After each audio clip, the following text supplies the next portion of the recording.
forgot to tell you and Miss Nellie about Bones Brandon. I just happened to remember the name. He's going to be in that poker game in Tucson with Doc. That way you stopped me out here? Well, Bones worked with a 10% ring. Miss Nellie feels that you're riding into some real trouble. Do you think she ought to turn back? I can't do that, Mr. Parkamp. Why not? Because they already lured Dr. Holliday to Tucson. He's a friend of mine. But I do thank you for the warning, and you thank Miss Nellie for me. Marshal Earp, them Tucson boys, they shoot for keeps. Well, sir, so do I, if I have to. I'll see you later.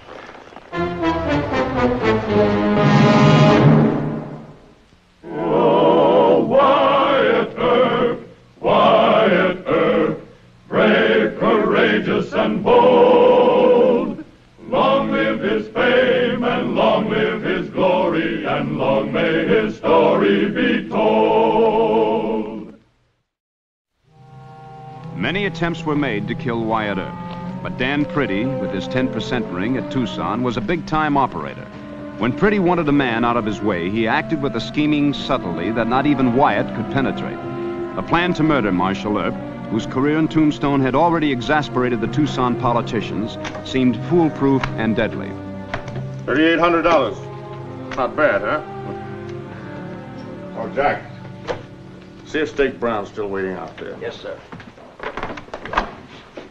Steak. Morning, gentlemen. You know Doc Holliday? We're not dear friends, but we've gambled together. Why? You think you could get him over here from Tombstone?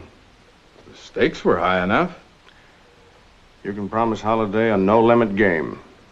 Fair enough. Now, what's the rest of it? Well, Bones Brandon will explain the whole idea to you.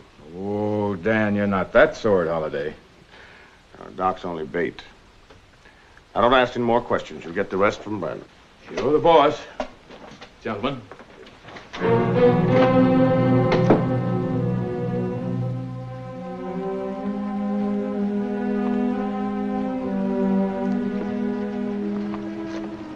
You're sure keeping some high-class company, Bones? Never mind the chatter. Dan Pretty says we're to talk in the back room.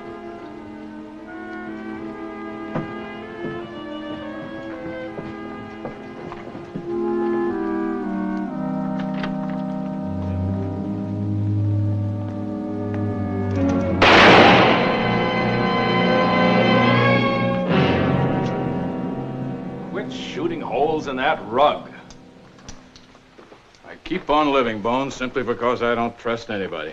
You're still alive because Dan Pretty doesn't want you dead. Who does he want? Doc Holliday? Nope. Wyatt Earp.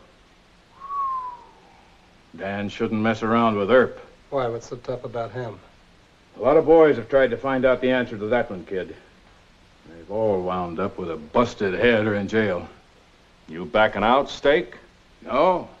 No, if it has to be Earp or me, I'd rather let it be Earp. Start talking, Mr. Brandon. Well, the situation is this. Steak Brown is putting on a big game up in Tucson. I'd be a fool not to go. You know the devil takes care of his own. 70 miles. It's a long way for a poker game, isn't it? Well, I'll just take the stage. We should stay here. I might need you. Why, can you replenish my bankroll? If I don't have at least $10,000 in my pocket, I feel like a pauper. You might be unlucky there, too, you know. Not in Tucson. I think it's the air in that town, polluted by corruption. Have you ever met Steak Brown? All the money he steals from financing prospectors, he loses at cards. I'd be a fool not to go. Well, if you do lose, you send me a telegram, Right. Oh, and Doc, promise me one thing. Don't rob a bank. You're the only man in the world I'd make that promise to. All right. I give you my word. Thank you, Doctor. I appreciate your sacrifice.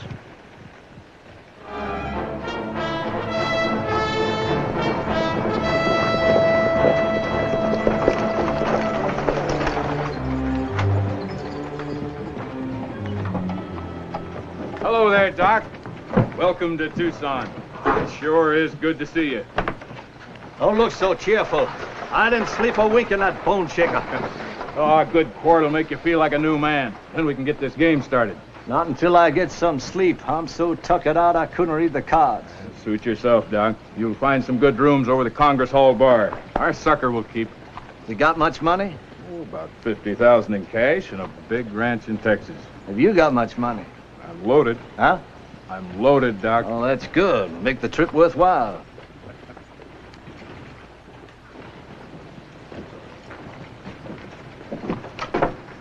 Mr. Brown, you remember me, Limey Park? No, not this time, Limey. Mr. Brown, I found me a mother lode in the Dragoon. Only need a couple of thousand. Look here. Why, almost pure silver. They always have good samples. He looks dirty and lucky to me, Steak. Got a hunch? Intuition. There, you see. A total stranger smelled silver on me. All right, Limey. I'll see you in the back room.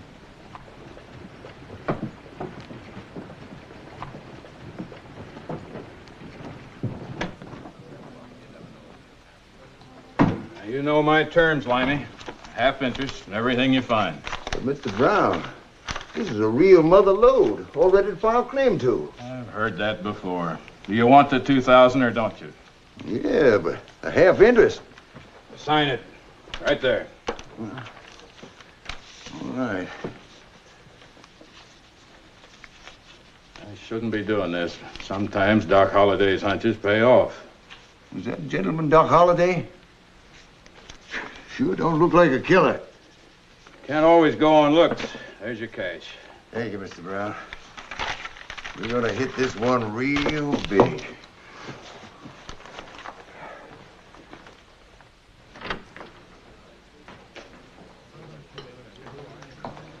Jerry. Yes, sir? Only one drink for the kid. He's got business to tend to. Yes, sir, boss. Doc Holliday's in town. Where's Brandon? Buying his rancher's outfit.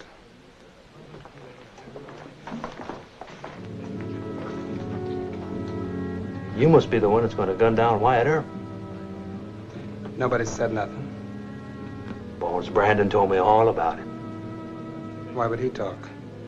I gotta watch the door, see? I think maybe you talk too much.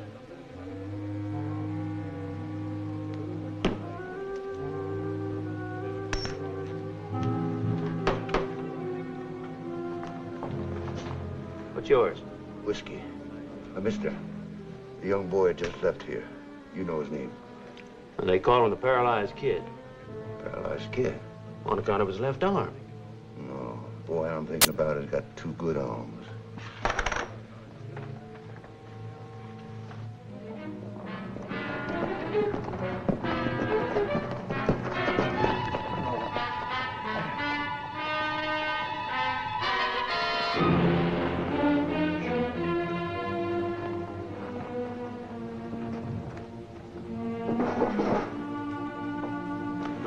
Thank you for a wonderful breakfast, Miss Nellie. Well, I told the cook you were coming in this morning. You're going to be as famous here as you were in Dodge City. You can still get 10 to 1 in Gambler's Row that I won't last more than a month. Oh, that's nonsense, Wyatt. Miss Nellie. You remember me? Oliver Parkamp, sure I do. I met you in British Columbia about 3 years ago. That's right. Well, it's good to see you. My God. You're Wyatt Earp. That's right, sir. Trouble, Miss Nellie. Gosh, I'm took it out. Come and sit down, Oliver. I rode all the way from Tucson to tell you and Mr. Earp. Now, look here.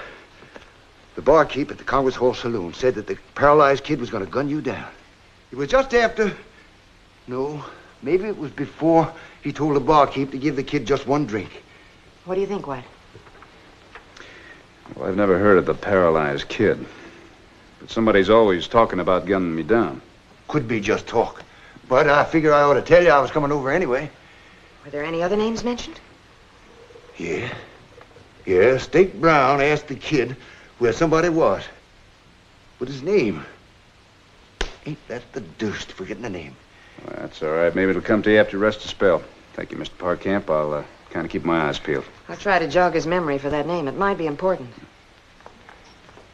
God, he ain't worried a bit.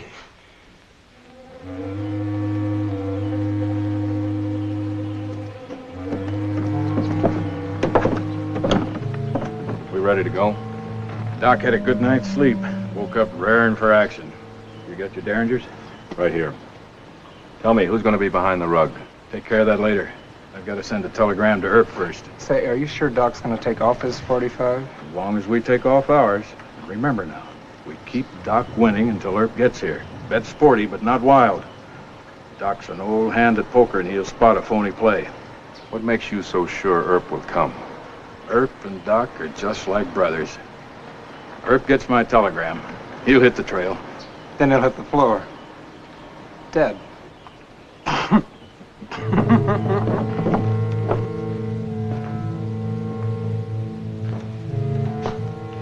Here. I'm in serious trouble. Come at once. Dr. John H. Holliday.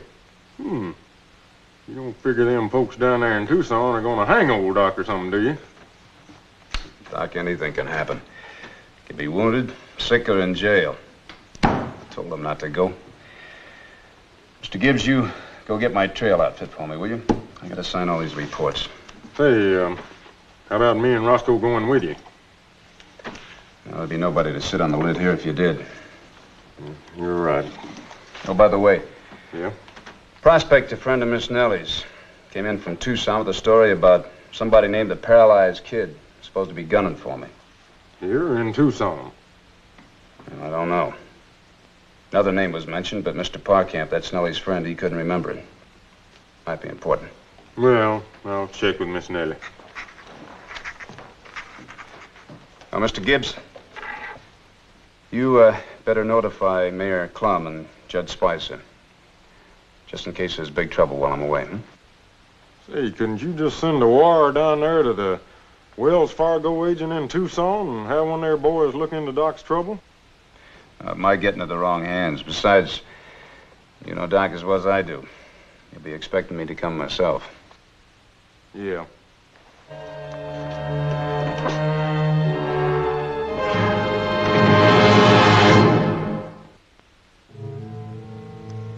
I'll call.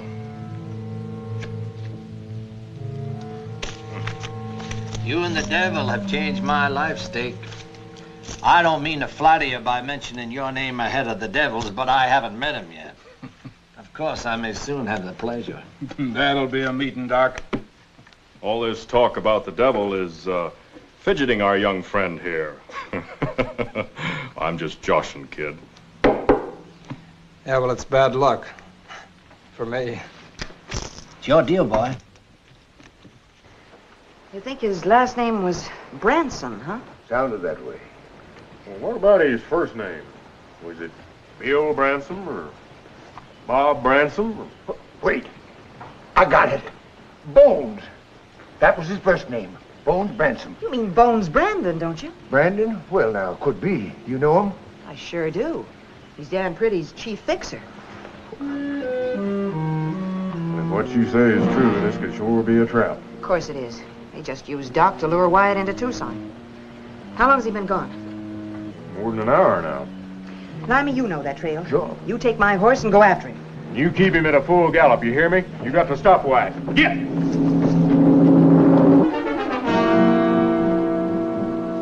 Tell you what I'm going to do, Doc. I'll raise you a couple of hundred. I'm out. It's yours. A Texas hog is bound to gather some acorns, even if he has to travel to Arizona. What time is it, Mr. Brown? Nearly 1 o'clock. I better get us something to eat. I'll have a bourbon sandwich between 2 ounces of rye.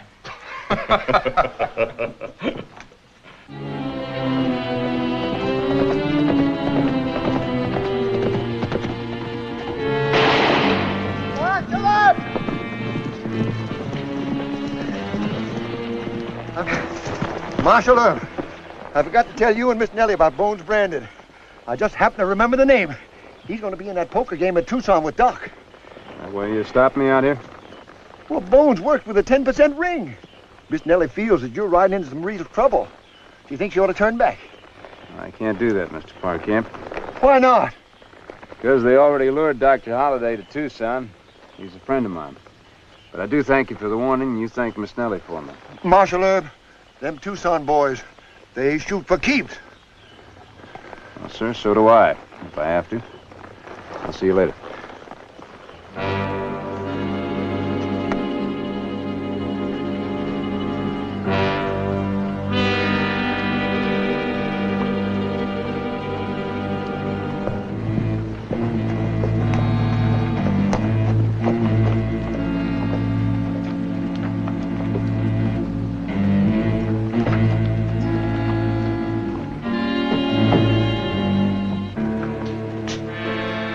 Howdy, Bob. Wyatt, good to see you again. Good to see you. Say, I'm in town on a little business. I may need your help. Sit down. Tell me what I can do. Well,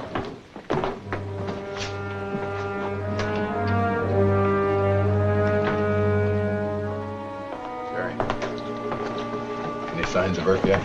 Not yet. Well, as soon as he comes in here asking for a holiday, you knock on the door, but you ask for me, not Doc. You got it? Got it. Is the rug man here? He just now came through the trap door from the attic. Doc was so busy talking, he didn't hear a thing. Well, that's where they'd be. That sounds like a frame-up to me, using Doc as bait. Are you sure they'd be at the Congress Hall Saloon? Always are. You ever been in there? I can draw you a picture. Now, the bar is on this side. The door to the back room's here. Now... Oh, wait a minute. Is that the only door? Yeah. But the catch is, there's an alcove off this back room. The door to it is covered with a hanging rug. The main gun would be there. How many guns do you think they'd have? Well, Brown won't be armed. Brandon and the kid will probably have concealed derringers. Well, my only chance to be surprised. How about you backing me up? You back me. Good. This is what I think we ought to do. I'm getting too far ahead. Let's raise the ante and play table stakes. That's mighty handsome of you, Doc. Give us a chance to catch up.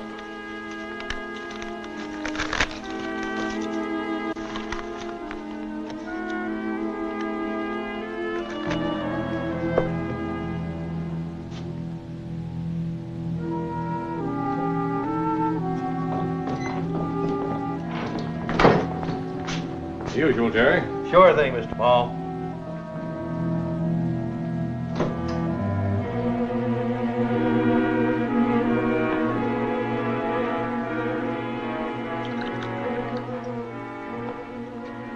You know that fella? Well, looks like Wyatt Earp.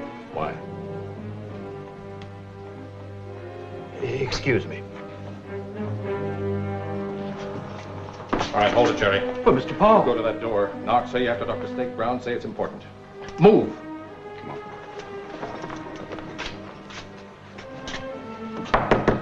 Yeah, who is it? It's Jerry, Mr. Brown. I gotta talk to you. Something important. Oh, all right. Hold the deal, Holmes.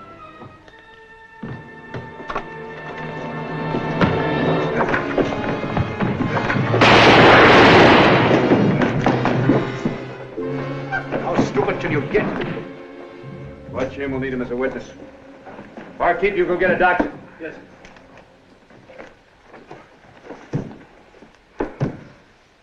Give me a hand, Doc. This one's hurt bad.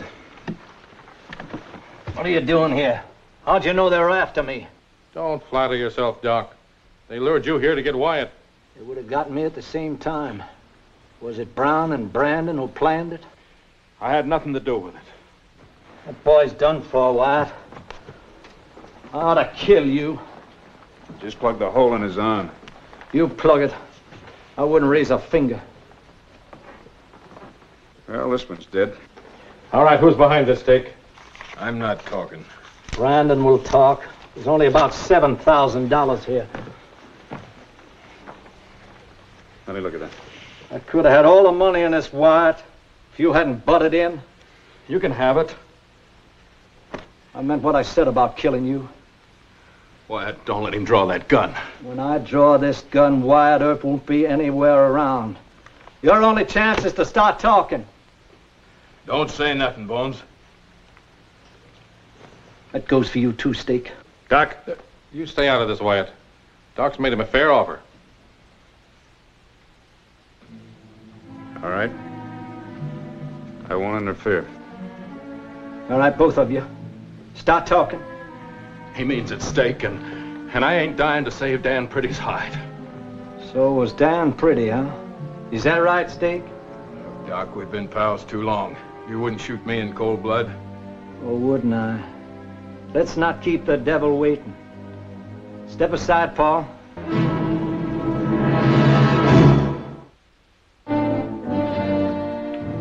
The fools, they bungled it. Had Earp all set up. And they let him and Bob Paul corner him like a bunch of steers in a slaughter pen. Who's dead? Gunner, the kid. Brandon caught one in the shoulder and Steak was buffaloed. No plan is proof against fools. What are you going to do? Nothing.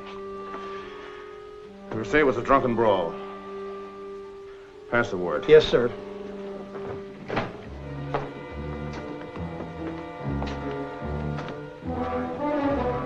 Mr. Pretty, what do you want? We have 2 witnesses who claim that you hired them to kill me. You hear me? Yes, I heard you. Arrest him, Wyatt. Don't waste your time. Brandon and Brown will change their stories. They haven't yet. I intend charging you with conspiracy to commit murder. Mr. Earp, conspiracy is almost impossible to prove, even if you bring it to trial on your own terms. Now, this is my town. Unless you have more evidence, my advice to you is forget it. I don't take that advice, Pretty. You picked the wrong man this time. Good luck.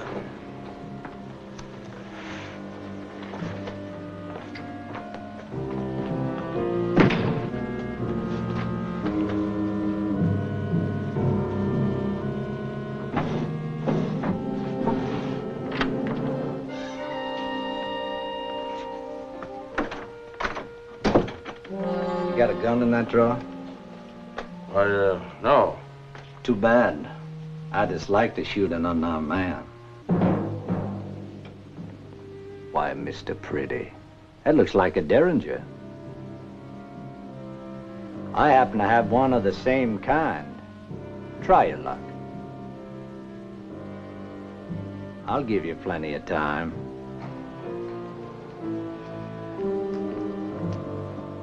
I know you're a murderer, but I don't think you want to die a coward.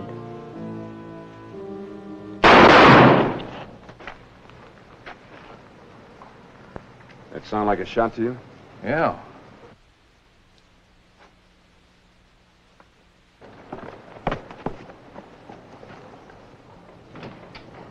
Wyatt! Hey, did you hear a shot inside? Well, I know, but I think I heard a door slam. Mr. Earp!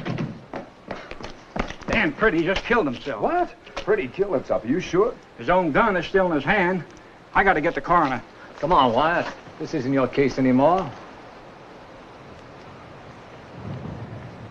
Oh, you're right, with Pretty out of it. Does seem funny, though, doesn't it? Well, it's not funny at all. If every man deserved to die, he did. I can't understand why Pretty would want to kill himself. He knew it wasn't likely for me to get any more evidence than I already had, no matter how hard I tried. Maybe he had a bad conscience, Wyatt.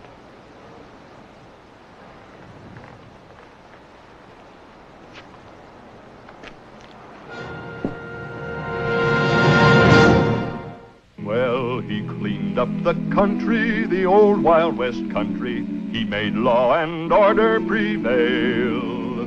And none can deny it, the legend of Wyatt forever will live on the trail. Oh, Wyatt!